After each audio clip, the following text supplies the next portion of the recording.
ETF index mutual funds నేర్చుకుని stock మార్కెట్లో రాణించాలనుకుంటున్నారా? వెంటనే ఈ నెంబర్కి కాల్ చేయండి. నమస్తే రమగారు. నమస్తే జయ. రమగారు, మనము శ్రావణ మాసంలో మంగళగౌరి వ్రతం చేసుకుంటాం. అసలు ఈ వ్రతం యొక్క విశిష్టత ప్రతి సంవత్సరం మాట్లాడుకుంటున్నాం, కానీ ఏ సంవత్సరానికి ఆ సంవత్సరం కొత్తే కదా. కొత్తగా చూసేవాళ్ళు చూస్తారు, పాత వాళ్ళు మళ్ళీ చూస్తారు, అంతే. ఈ మంగళగౌరి వ్రతానికి ఒక ప్రత్యేకమైన ఇది ఉంది. శ్రావణ మాసంలో మాత్రమే వచ్చే మంగళగౌరి వ్రతం. మామూలుగా స్త్రీల వ్రత కథలు బోల్డ్ అని కనపడతాయి మనకి. వివాహం అయ్యాక పిల్లలతో ఆడపిల్లలతో నోములు పట్టిస్తారు. ఒక్కో ఇంట్లో మూగుదానికైనా 3 నోములు అనేవారు మామగారు, అలా చెప్పేవారు. అవును, కనీసం ఎంత చేతకాని వాళ్ళైనా ఓ 3 నోములైనా చేయాలని. కొంతమంది కట్టలు తద్ది నోములు ఉంటాయి, ఉండ్రాలు తద్ది నోములు ఉంటాయి, తద్ది నోములు. అవును. ఇవి కాకుండా పౌర్ణమి నోములు ఉండేవాళ్ళు కొంతమంది ఉంటారు. వాళ్ళ ఇళ్లలో ఆచారాన్ని బట్టి ఆచారాలతో నిమిత్తం లేకుండా చేసుకోగలిగే నోములు కొన్ని. అవి ఇప్పుడు ఇట్లా పర్వదినాల్లో వచ్చేవి. ఇవే కాకుండా కార్తీకంలో చేసుకునేవి. ఆచారాలతో సంబంధం లేదు, నా అక్కర్లా, మనం చేసుకోవచ్చు. మామూలుగా గౌరీదేవి అంటే, గౌరీదేవి సువాసిని, ఆమెని నిత్య సువాసిని అమ్మవారు. ఆమెను పూజించిన వాళ్ళకి 5వ తనం కలకాలం నిలుస్తుంది. భర్తతోటి మనకి అనుబంధం లేకుండా, ఇబ్బందులు లేకుండా ఉంటాయని గౌరీ ఆరాధన, నిత్య గౌరీ ఆరాధన చేయాలని చెప్తారు. వివాహాల్లో ఇక ఏ పూజ చేయించరు, గౌరీ పూజ మాత్రమే చేయిస్తారు. అమ్మవారు చూడు, అమ్మాయి కూర్చుని గౌరీ పూజ చేసుకుంటుంది అంటారు. ప్రతి వివాహంలోనూ అమ్మాయితోటి గౌరీ పూజ చేయిస్తారు. ఈ గౌరికి ఒక ఎర్రని రాతిని గౌరికి ప్రతీకగా చెప్తారు. ఓకే. నదుల్లో దొరికే రాయట అది. ఆ రాయితోటి గౌరీ చేస్తారు. ఆ గౌరీ లక్ష్మీదేవి పూజ మాత్రం చెయ్యరు వివాహాల్లో. అవి సినిమాటిక్గా ఏదో సినిమాలో కనపడింది, కానీ చెయ్యరు అట్లా. గౌరీ పూజ చేస్తాం కదా, చూస్తున్నాం ఈ మధ్య సినిమాటిక్ పూజల్లో కనపడుతోంది, కానీ లక్ష్మీ పూజ చెయ్యరు, గౌరీ పూజే చేయిస్తాం. ఈ గౌరీదేవిని అమ్మాయి మళ్ళీ కాపురానికి వెళ్ళేటప్పుడు మనం దేవతార్చన ఇస్తాం కొంత. ఆ ఇచ్చేటప్పుడు గౌరీదేవిని ప్రత్యేకంగా తెప్పించి ఇస్తారు. ఇంట్లో పూజ చేసే గౌరిని ఇవ్వరు. ఆ గౌరీ ఈ ఇంట్లో ఉంటుంది. ఆమెకు మళ్ళీ పూజ మనం వేడిగా కాపురం పెట్టించేటప్పుడు ఏవో ఇస్తారుగా, తిరగళ్ళు, రోళ్ళు అవి ఇస్తారు. వాటితో పాటు గౌరీదేవిని కూడా ఇస్తారు. ఆ గౌరీని పెట్టి పూజ చేసుకోవాలి. ఇళ్లలో ఆచారం ఉంటే అన్నమాట. లేదనుకో ఏమీ లేదు. కానీ గౌరీ పూజ మాత్రం మనం నిత్యము చేసుకోవచ్చు. దానికి ఆచారంతో ప్రమేయం లేదు. అలా ప్రమేయం లేని పూజ ఈ మంగళగౌరి వ్రతాలు ఏంటంటే, దీంట్లో విధానాలు వేరువేరుగా ఉంటాయి. ఒక్కో ప్రాంతానికి ఒకట్లా, మళ్ళీ కమ్యూనిటీస్లో కూడా కొంత తేడాలు ఉంటాయి. ఆ మంగళగౌరి వ్రతం, అమ్మవారు మంగళగౌరి దేవి ఈ ఆవునేతి దీపాలలో, పువ్వులలో, పసుపు కుంకుమలలో ఉంటుందట. పువ్వులు, పసుపు కుంకుమ, గంధము, అక్షతలు, అదంటే సువాసిని ద్రవ్యాలు. దాంతోపాటు ఆవునేతితో వెలిగే దీపజ్యోతిలో మంగళగౌరి సాన్నిధ్యం ఉంటుంది. ఆమె సువాసినితనాన్ని ఇస్తుంది, అంటే 5వ తనాన్ని పెంచుతుంది. మంగళగౌరి నోములు నోచుకున్న వాళ్ళకి 5వ తనం ఉంటుందని అదని చెప్తారు కథల్లో, మనకి వ్రత కథలో కనపడుతుంది. ఇది సింపుల్గానే చేసేసుకోవచ్చు. అయితే ఇదేంటంటే ఇళ్లల్లో ఉండే విధానాన్ని బట్టి మంగళగౌరి వ్రతం శ్రావణ మంగళవారాల్లోనే నోచుకుంటారు. ఈ శ్రావణ మంగళవారాలు మరి నెలలో 4 లేదా 5 మంగళవారాలు వస్తాయి కదా. ఈ 5 మంగళవారాలు నోము నోచుకోవడం, ప్రతిరోజు తప్పకుండా 5గురు ముత్తైదులకి, ప్రతి వారము 5గురు ముత్తైదులకి తాంబూలం ఇవ్వాలి. మొదటి వారం, 2వ వారం, 4 వారాలు, ఓ వారం కుదరపోతే ఇంకో వారం 10 కూడా ఇవ్వాలంటారు కొన్ని చోట్ల. అలా కూడా ఉంటుంది. అట్లాగే మళ్ళీ ఏటా పెరుగుతారు. మొదటి సంవత్సరం 5గురు ముత్తైదులు, 2వ సంవత్సరం 10, 3వ సంవత్సరం 15, 4వ సంవత్సరం 20, 5వ సంవత్సరం 25 మంది ముత్తైదులకి వాయనం ఇవ్వాలి ప్రతి వారము. ఇదంతా పెద్ద ప్రోగ్రామ్గా ఉంటుంది. ఇప్పుడు వాళ్ళ ఇంట్లో ఉన్న ఆచారం ప్రకారం వాళ్ళు అట్లా చేసుకుంటారు అనుకుందాం. మన ఇంట్లో లేదు, మనకు కూడా గౌరీ పూజ చేసుకుందాం అని ఉంది. నిత్య గౌరీ పూజా విధానం పుస్తకం దొరుకుతుంది. 10 రూపాయలు ఉంటుంది అంతే, చిన్న పుస్తకం. గౌరీని ఒక రాతిలో ఒక చిన్న, మనం మామూలుగా ఈ గుండ్రాళ్ళు దొరుకుతాయి చూడు, బుజ్జిబుజ్జివి, ఒక ఎర్రటి రాయి మాత్రం తెచ్చుకోవాలి అంతే. మనం బొట్టు పెట్టి పూజలో ఉంచుకోవచ్చు గౌరీదేవిగా, కదపకుండా ఉంచుకోవాలి. తుడిచి మళ్ళీ అక్కడ పెట్టుకోవచ్చు. ముట్టుకోకూడదు, తీయకూడదు కాదు. ఇక్కడి నుంచి తీసి అటక మీద పెట్టి ఆ పనులు చేయకూడదు. అదేలేండి. చిన్న రాయన, ఇంత చిన్నది కూడా గౌరీ పసుపు బొట్టు పెట్టడం. మంగళవారాలు 4 మంగళవారాలు పూజించుకోవచ్చు. ప్రతినిత్యము ప్రతి వారంలో వచ్చే మంగళవారాన్ని మనం పూజ చేసుకోవచ్చు. ఎప్పుడు పూజ చేసుకోవచ్చు ఆ రాతికి, అమ్మవారుగా భావించి. ఇక ఆమెను మన ఇంట్లో ఉంచుకుంటామన్నమాట. పసుపు కుంకాలతో పూజ చేస్తాం. నేతి దీపారాధన నియమం ఆవిడకి ఇష్టమట. ఆమె అందులో ఉంటుంది, ఆ జ్యోతిలో. ఇలా ఎవరైనా చేసుకోవచ్చు. మళ్ళీ ఈ వాయనాలు ఇన్ని చేయాలి, అంత చేయాలి, చలిమిడి చేయాలి, శనగలే ఇవ్వాలి, గాజులే ఇవ్వాలి, కాటికే పట్టాలి అనేమని లేదు. మనం మామూలుగా అందరూ చేసుకోవచ్చు మంగళ గౌరీ ఆరాధన. అయితే నియమంగా నోములు ఉన్న వాళ్ళకి ఏంటంటే ఇక్కడ ఇందులో మనకి ప్రత్యేకంగా ఏం చెప్తారంటే చలిమిడి దీపారాధన చేస్తారు. బియ్యపిండితో చలిమిడి చేసి చలిమిడితోటి జ్యోతిని తయారు చేసుకుని మన దీపం చేసుకుని మన ప్రమిదని అందులో ఆవు నెయ్యి పోసి ఒత్తులు వేసి వెలిగించుకుంటారు. ఈ దీప చాలా ఆరాధన అంతా మామూలు షోడశోపచార ఆరాధన అందరు లక్ష్మీదేవికి చేసినట్టే గౌరీదేవికి చేస్తాం. అమ్మవారికి శనగలు ఒకటి నివేదన చేస్తారు. ఓకే. శనగలు, బియ్యపిండి, చలిమిడి ఇది ప్రమిద ఏదైతే పెట్టామో జ్యోతి మనమే తినాలి. అవును.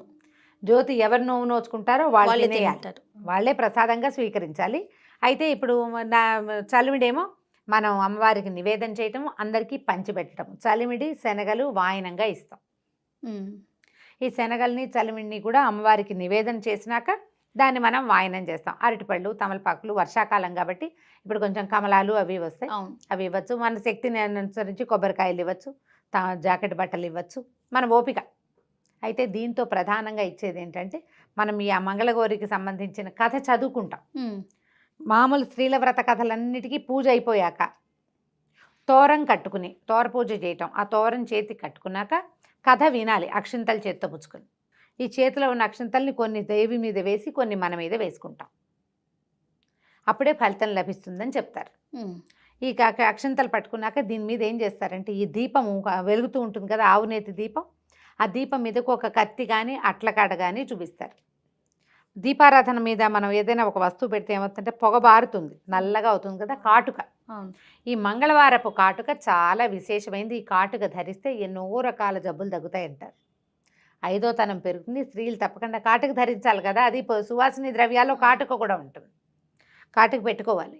నేనైతే మంగళవారాలు నోవులప్పుడు కాటుకలు పెట్టుకుంటుంది. మామూలుగా నాకు కాటుక అలవాట్లేదు కదా, మీకు అలవాట్లేదు. కానీ ఈ శ్రావణ మంగళవారాలు చేసిన 5 సంవత్సరాలు పెట్టుకున్నాను. నేను తీసి పెట్టుకునేదాన్ని. మా పిన్నత్త గారు ఒక ఆవిడకి చాలా ఇష్టం మంగళవారపు కాటుక. ఆవిడకి ఒక కుంకుమ భరణలోకి తీసి పెట్టి ఆవిడకి ఇచ్చాను కూడా 1 సంవత్సరం. చివర చాలా ఎక్కువ కావాలని చాలాసేపు నిదానంగా పట్టి ఆ పెట్టిన కాటుక ఎండి కుంకుమ భరణలో వేసిస్తే ఆవిడ చాలా రోజులు పెట్టుకున్న తర్వాత నా కుంకుమ భరణ నాకు ఇచ్చారు. కొంతమందికి ఇష్టం ఉంటుంది అట్లా. ఇప్పుడు ఈ వాయనంతో పాటు మనం పసుపు, కుంకుమ, గంధము, అక్షంతలు చేతికి ఇస్తాము, తాంబూలం చేతిలో పెడతాం. దీంతో పాటుగా ఈ కాటుకను కూడా వాయనంగా ఇవ్వాలి. ఆ కాటుక పెట్టుకోవాలి కంటికి. ముత్తైదు ఎవరైతే వాయనం తీసుకుంటున్నారో వాళ్ళు. మంగళగౌరి వ్రత కథ కూడా చిన్నది, సింపుల్, మంచి కథ చెప్తారు. పూర్వం ఒక రాజుగారి అబ్బాయి, రాజుగారికి సంతానం కలగలేదు. చాలా నోములు నోచారు, చాలా ప్రయత్నించాక ఒక యోగి ఒక ఆయన ఫలానా కొండ మీద ఒక చెట్టు ఉంది, మామిడి చెట్టు ఉంది, ఒక పండు కోసుకుని తెచ్చుకోమంటే ఆశకి ఆవిడ ఎక్కువ పళ్ళు కోసేసింది రాణిగారు. ఇప్పుడు ఆ చెట్టు కింద ఒక నాగేంద్రుడు ఉన్నాడు. ఆయన కోపించాడు. పళ్ళన్నీ మాయమైపోయినా ఒక్క పండే మిగిలింది. ఆవిడ దుఃఖంతో ఇంటికి వచ్చింది. అయితే యోగి ఏం చెప్పారంటే, నువ్వు అన్ని పళ్ళు కోసావు, ఆయన కోపం వచ్చిందమ్మా, ఇప్పుడు నీకు అల్పాయుష్కుడైన కొడుకు కావాలా, మన 5వ తనం లేని కూతురు కావాలో తేల్చుకోమన్నారు. కథల్లో చిన్న చిన్న భేదాలు ఉంటాయి, ఇంతే కథ. అయితే ఈవిడ ఏమనుకుంది, పిల్లవాడు మగపిల్లవాడు అంటూ ఉంటే వంశాంకురం బాగుంటుంది, 5వ తనం లేని పిల్లని ఎల్లకాలం దాన్ని చూస్తూ బతకాలి అని చెప్పేసి మగపిల్లాడినే కోరుకున్నారు వాళ్ళు. అయితే పిల్లవాడు అల్పాయుష్కుడు, పుట్టగానే పాము వచ్చిందట. పిల్లాడు ఇంకా ముద్దు ముచ్చట చూసుకోలేదని బాలింతరాలు ఏడిస్తే ఇంకా కొన్నాళ్ళు ఉంచారు. ఒప్పుకున్నాడు ఆదిశేషువు. తర్వాత కొంచెం మాటలు వస్తే 2వ ఏడు 3వ ఏడు వచ్చింది. మాట్లాడితే కదా మానవుడు అనిపించుకునేవాడు అనేసరికల్లా మాటలు వచ్చినాయి. తర్వాత ఒడుగు చేస్తామని అడిగారు.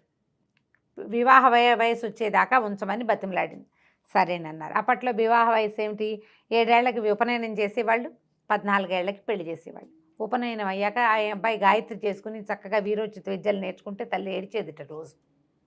ఎందుకు ఏడుస్తున్నామంటే తెలుసుకున్నాడు ఈ విషయం. తెలుసుకున్నామ్మా, ఎలాగూ నేను అల్పాయుష్కుణ్ణి, మాతాపితృ సేవ అయితే చేస్తూనే ఉన్నాను, కాశీ వెళ్ళి మన విశ్వేశ్వర సేవ కూడా చేసుకొస్తానని అడిగాడు. పిల్లాడిని ఒక్కడిని పంపలేక వాడి ఆఖరి ఇచ్చగా భావించి మేనమామని తోడిచ్చి పంపించారు. వీళ్ళు వెళ్తున్నారు దారిలో. అప్పట్లో కాశీ వెళ్ళటం అంటే సింపుల్గా ఫ్లైట్ ఎక్కుడు కాదు కదా. వెళ్తుంటే ఒక రాజనగర్లో ఆగారు.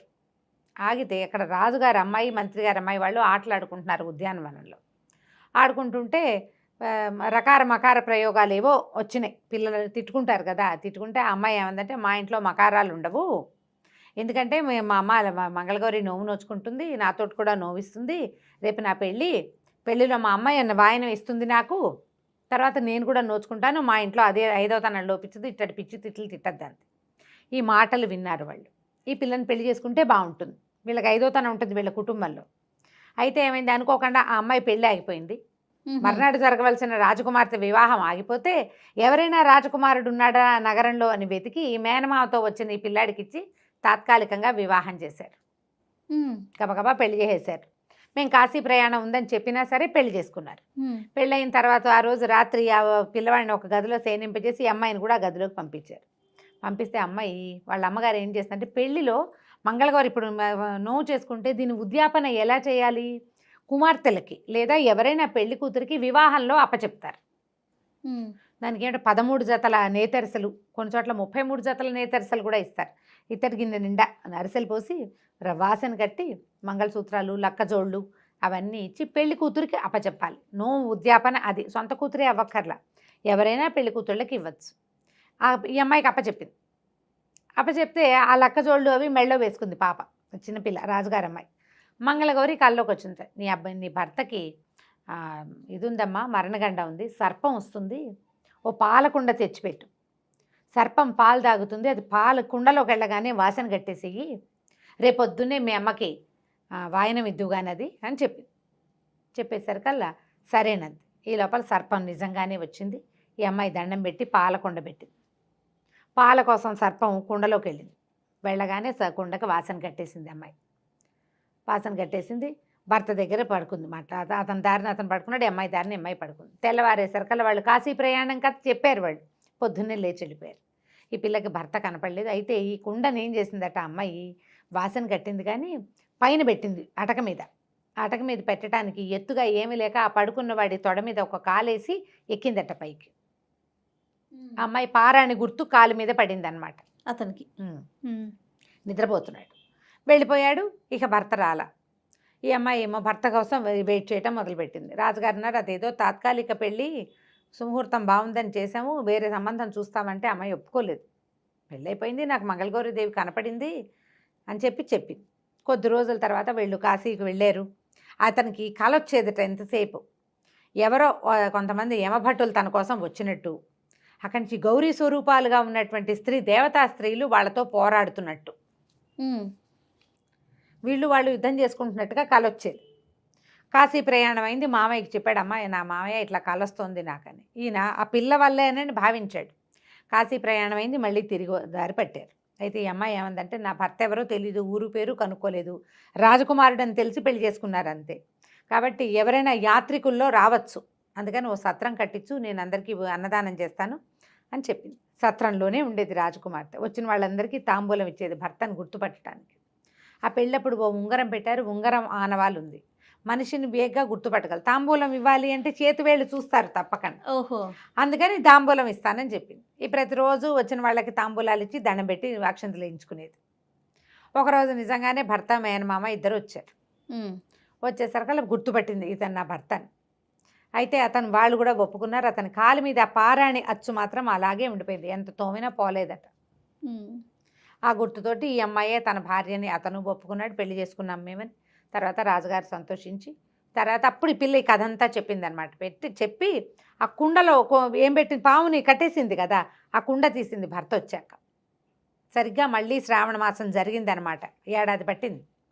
మళ్ళీ శ్రావణ మాసం వస్తే శ్రావణ మంగళవారం నోవు నోచుకుని ఆ కుండ విపదీస్తే, కుండలో ఒక ముత్యాల దండ ఉంది సర్పం బదులు. ఆ ముత్యాల దండని తల్లికి వాయనంగా ఇచ్చింది అమ్మాయి. ఆవిడ సంతోషించి ఆ కుండని దిపుచ్చుకొని ఆ దండని మళ్ళీ కూతురికే వేసి భర్తతోటి పంపించేసింది. వెనక్కి వచ్చేసారు. అమ్మాయి ఇంటికి వచ్చాక అమ్మ అందరు అడిగారు అత్తవారింట్లో, అమ్మాయి ఇతనికి ప్రాణగండం పుట్టకతోటి, వీడు పుట్టకముందే గండంతో పుట్టాడు, దీన్ని ఎట్లా పోగొట్టావు అంటే, ఈ శ్రావణ మంగళవారపు నోము వల్ల ఇది పనిచేస్తుందని, ఇలా అని అమ్మవారు దర్శనం ఇచ్చిందని. అప్పుడు కుర్రవాడు కూడా చెప్పాడు, నా కల్లో యమభట్లు కనపడేవాళ్ళు, వీళ్ళు ఆ మంగళగౌరి ఇదే అమ్మవారి యొక్క సైనికురాళ్ళు, స్త్రీ శక్తులు యుద్ధం చేస్తున్నట్టు నాకు కనపడేది అని. తర్వాత నుంచి ఇక ఆ రాజ్యంలో అందరికీ దండోర వేయించారట. శ్రావణ మంగళవారం నోములు నోచుకోండి ఆడపిల్లలందరూ. దీన్ని కన్నె గౌరి నోము కింద చిన్న పిల్లలతోటి కూడా నోయిస్తారు, కొన్ని కుటుంబాల్లో ఉంటుంది. 5 ఏళ్ళు నిండాక పిల్లలతో నోము పట్టిస్తారు, 5 సంవత్సరాలు చేయిస్తారు. పెళ్ళయ్యాక కుదిరినా కుదరపోయినా ముందు 6 నెలలినా అని, కానీ తర్వాత కూడా చేయించుకుంటారు. ఇది ఒక పద్ధతి విధానంగా చేయించవచ్చు. ఇంత నోవు చేయలేని వాళ్ళు ఒట్టిగా గౌరీ పూజ చేసుకుని ఈ కథ విని అక్షింతలు వేసుకున్నా కూడా మంచి ఫలితం లభిస్తుంది. భర్తలతోటి అనుబంధం పెరగటం కోసం ఇలాంటి మంగళవారపు నోవులు నోయిస్తారు. కథ ఎంత చక్కగా ఉందో చూడు, మంచి చందమామ కథలాగా. అవునండి. అవకాశాన్ని బట్టి ఎవరైనా చేసుకోవచ్చు. వాయనము సిద్ధాంతంగా ఇవ్వాలి అంటే ఎవరైనా మీ ఇంట్లో పెద్దవాళ్ళని అడిగి చేసుకో, లేకపోయినా మనం శ్రావణ మాసం అంతా ప్రతిరోజు ఎవరికైనా తాంబూలం ఇవ్వచ్చు. 5 లెక్కేం లేదు, ఖచ్చితంగా ఒకళ్ళకి తాంబూలం ఇవ్వాలని పెట్టుకుని మంచిది, శుభకరమైన సంగతి కదా. ఎవరికైనా ఇస్తే ఎప్పుడు ఇచ్చింది వస్తుంది, అంతేగా. పళ్ళు పువ్వులు చక్కగా మంచివి నిత్యం తాంబూలం ఇవ్వచ్చు. లేదా శుక్రవారాలు మంగళవారాలు 8 రోజులు వస్తాయి, లేదా 9 రోజులు వస్తాయి మొత్తం కలిపి. శుక్రవారాలు ఇస్తాం, మంగళవారాలు కూడా ఇవ్వండి. గౌరీ పూజ చేసుకుని చక్కగా పసుపు కుంకుమ ఇచ్చి ఎవరికైనా ఆ వచ్చిన ముత్తైదువుని గౌరిగా భావించి ఇల్లంబడి వెళ్ళే ఇవ్వక్కర్లా. మన ఇంటికి వచ్చిన వాళ్ళు పక్కింటి వాళ్ళు ఒక మాట తాంబూలం ఇస్తానని ఇచ్చుకోవచ్చు చక్కగా. రైట్ అమ్మగారు, నమస్తే. నమస్తే.